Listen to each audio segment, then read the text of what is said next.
Sifat Yahudi pada Ba'alwi sangat kental karena mereka membudayakan nikah dengan klan sendiri. Bahkan wanitanya haram nikah dengan selain klan mereka sendiri. Artinya Ba'alwi bukan cuma keturunan Yahudi, tapi mereka memang Yahudi, sama persis dengan Yahudi yang masih beragama aslinya. Bahkan sampai tariannya pun sama, seperti tari maju mundur gandengan tangan. Ba'alwi dari Yaman, tapi tariannya sama persis dengan Yahudi Israel yang berasal dari Eropa. Padahal mereka saling terpisah berabad-abad, tidak membuat budaya mereka berbeda. Sahabat Puja Sumatra, bukti ilmiahnya adalah haplo DNA Ba'alwi G yang pusatnya berada di wilayah Kaukasus, yang merupakan negeri kaum Khazar keturunan Ashkenazi. Sedangkan Ashkenazi adalah keponakan Gog-Magog yang dalam nubuat Alkitab dikatakan, di akhir zaman akan menyerbu tanah Palestina sebelum nanti akhirnya mereka sendiri yang akan hancur. Dalam hadis menceritakan tentang fitnah Ahlas, yaitu orang-orang yang ngaku sebagai keturunan Nabi padahal bukan, dengan bukti akhlaknya bejat dan ajarannya sesat. Dalam sejarah, penyesatan masif yang dilakukan kelompok pengaku cucu Nabi itu ialah dinasti Syiah Fatimiyah yang didirikan oleh Ubaidillah, yang berasal dari Yaman dan bergelar Habib Al-Mahdi. Zaman Ubaidillah, Al-Mahdi itu sezaman dengan Ubaidillah Ba'alwi. Berdirinya dinasti Fatimiyah tahun 296 Hijriah atau 909 Masehi. Ubaidillah Ba'alwi lahir tahun 295 Hijriah. Dengan ajaran yang sama pula dan gen yang sama. Patut diduga, si Ubaidillah Ba'alwi itu sebetulnya orang yang sama dengan Ubaidillah Al-Mahdi. Faktanya tidak ada catatan kitab sezaman tentang Ubaidillah Ba'alwi sebagai keturunan Nabi.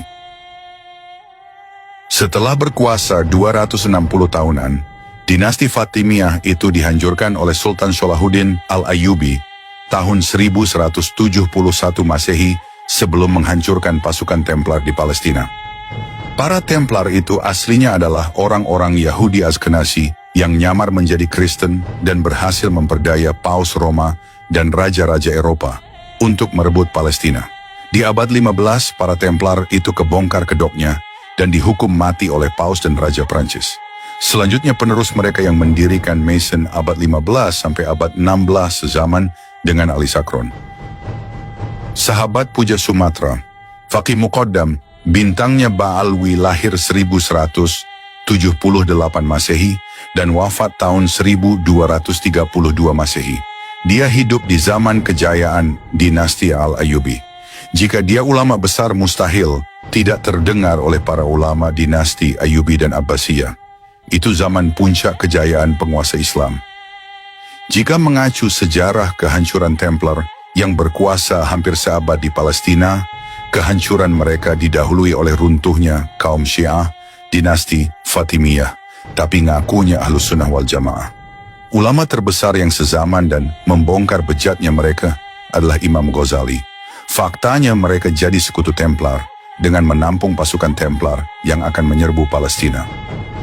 Sejarah kembali terulang. Di awal abad 20, kaum Yahudi Ashkenazi kembali merebut Palestina dari Ottoman lewat Inggris. Lalu tahun 1948 mendirikan negara Israel. Sedangkan Ba'alwi didukung Belanda mendirikan Rabithah Alawiyah tahun 1928.